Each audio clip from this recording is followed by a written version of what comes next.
What's going on, Eagles Nation? It's your boy Showtime 804 checking back in with you, back to it like we never left. Um, Thank you all so far who've all liked, subscribed, commented on the videos. Go ahead and hit that subscribe button. Tell your friends, tell a friend, and tell a friend so we can keep growing this channel. So we want to go ahead and give my thoughts on this preview of, this week coming up Monday night game. A lot of interesting things going on. I saw a report from ESPN about the NFL plans to shut down all facilities as early as Tuesday due to a COVID outbreak, mainly by Baltimore.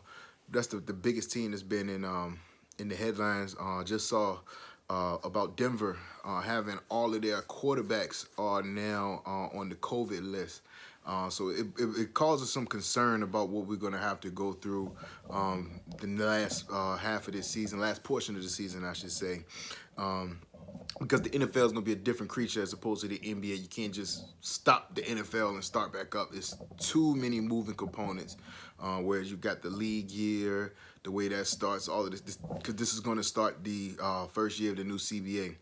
And I don't think with any time off, they're probably going to have to amend or ratify that agreement. But going forward, we've also seen some reports about how Jeff Lurie has been disgusted with the team as far as, leaving practices, angry, not attending the last game.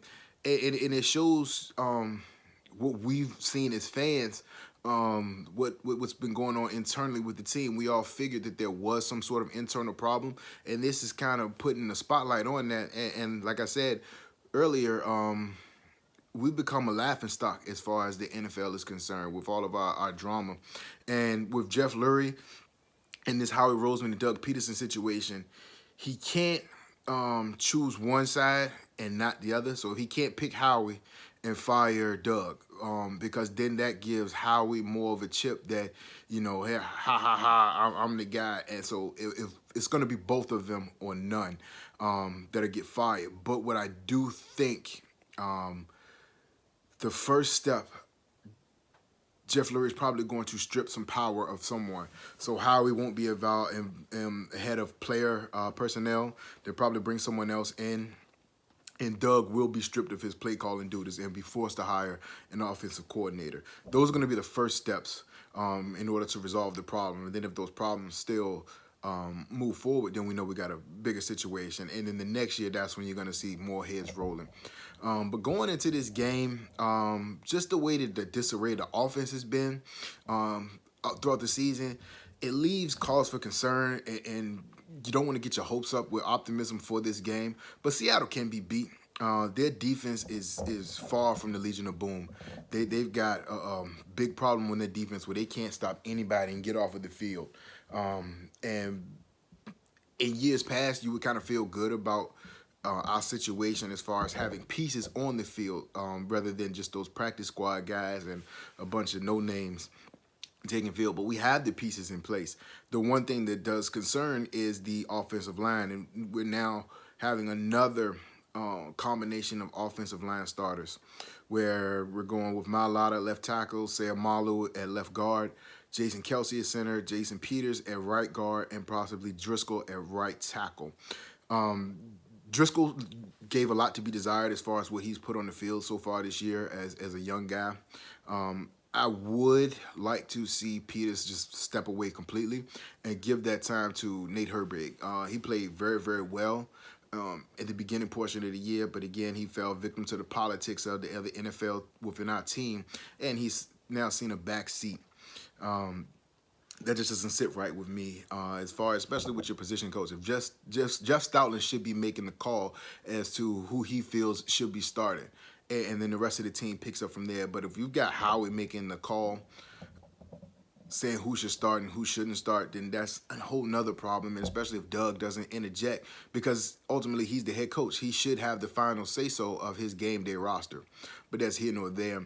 Another point that I wanted to bring up, I was listening to another YouTuber, I think it was Lord Brunson, and he was talking about the way the team is possibly self-sabotaging themselves out of fear of having to pay guys in the future. Now, this definitely seems like a Howie Roseman type of deal, where he's not wanting to activate certain guys and keeping guys, hidden on the roster so he doesn't have to pay them.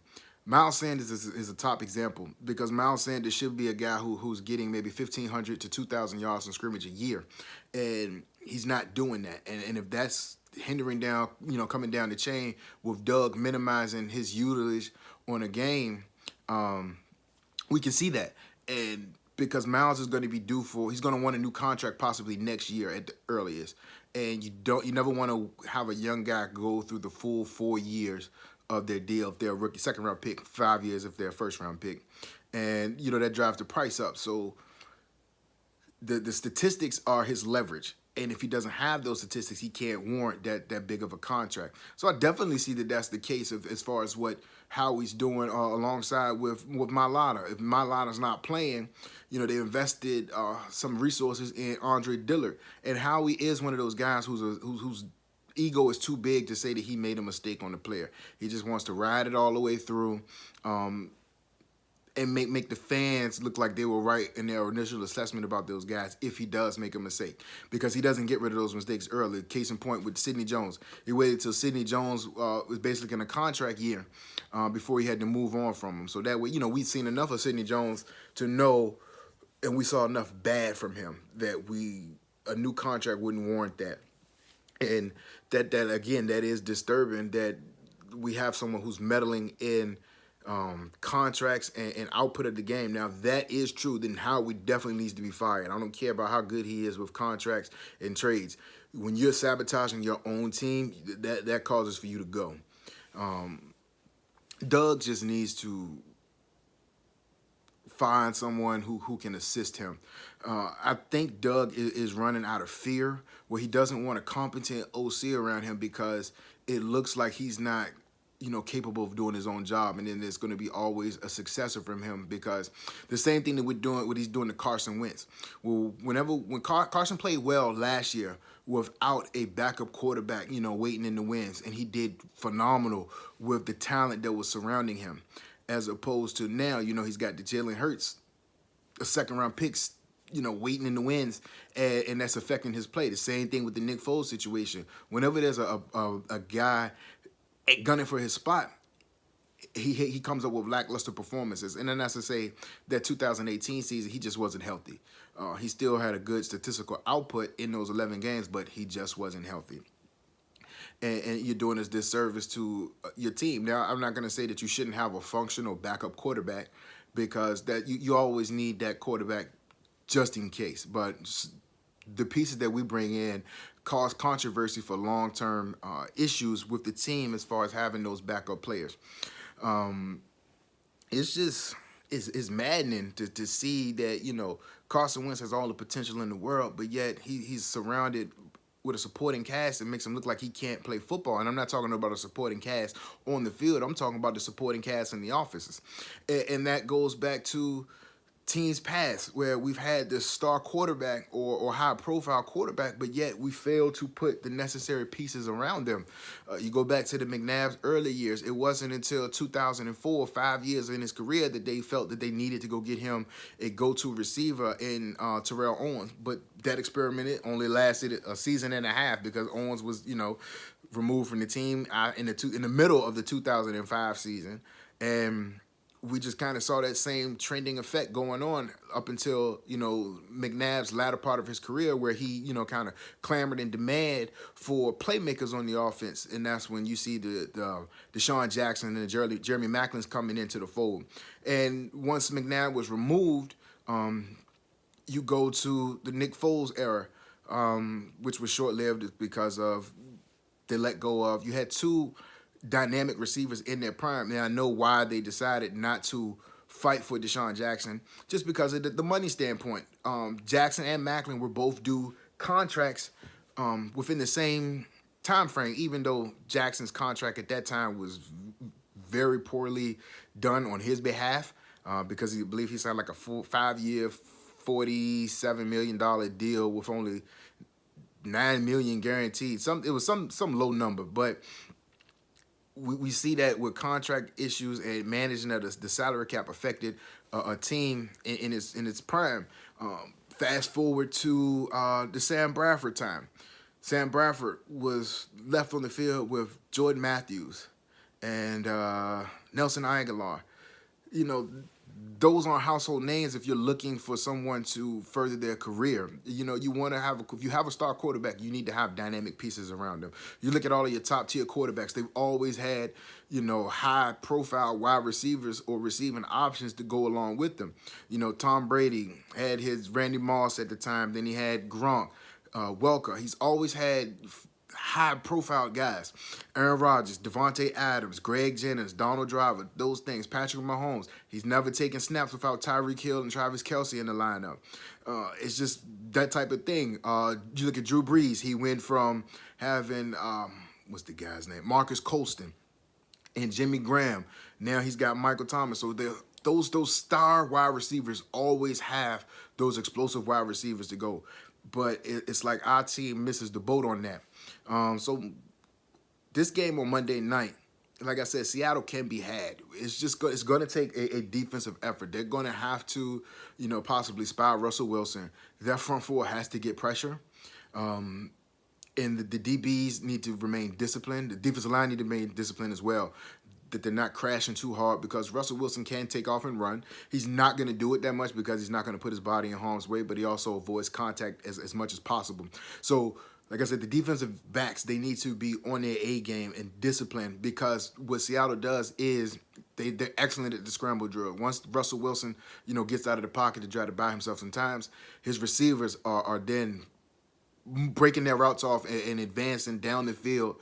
And that's when you see them usually wide open down the field, and especially with our defense, somebody's going to be wide open. Now, we haven't had that this year where we just seen guys, you know, standing alone, reading a book in our secondary wide open. But it is due to happen. I think Darius Slay can handle Metcalf on a one-on-one situation and in coverage. The point that's going to scare me with Slay is trying to tackle Metcalf. Slay's not, I think he gives up maybe 30, 35 pounds to Metcalf, so that's going to be a bit of a struggle. They're getting Carson back, Chris Carson, but then again, you got Lockett, and I don't think Maddox is the guy suited to handle him on the outside, and I don't want to see any more Jalen Mills on the outside. I don't want to see Jalen Mills, period. Our safety should be McLeod and Will Parks moving forward. I would like to see what Jaquette can do on the outside, because he's got the size that you want in a corner, but it's here nor there. And it just, hopefully, I want to remain optimistic about the team. I never want to, you know, just cast down the team and just hope for a draft pick, because I don't have that kind of loser's mentality with this team, especially if Howie Roseman is going to be making that pick, because he's not going to go take the obvious need. He's going to take what he wants. And we just need an identity on this team. Our defense, yeah, I know they've invested a lot in this front four, but we need to allocate some of those resources at each level on defense. And next year is not going to look good because of the cap situation that we're facing. We're going to have to let go of some good guys, unless I see some guys restructuring. Brandon Brooks, Lane Johnson, those guys, they're good players, they're great players, they're phenomenal players, but the money that they bring in on a yearly basis doesn't warrant their contracts, because they are more injury prone than what Carson Wentz is. Lane Johnson has never played a full 16-game season, I don't believe. He's always mixed games. Same thing with Brandon Brooks. So what more can you ask out of Carson Wentz? So I just think there's some changes need to be made. I know this wasn't too much of a game plan video, but this is just something that's been lingering. Wanted to get done. Try to get to another video tomorrow, because we don't have a game. So I'll dig deeper into the show plan, is what I like to call it, the game plan that we should go into Monday night's game with. As always, fly Eagles fly. Let's go out here, get this win.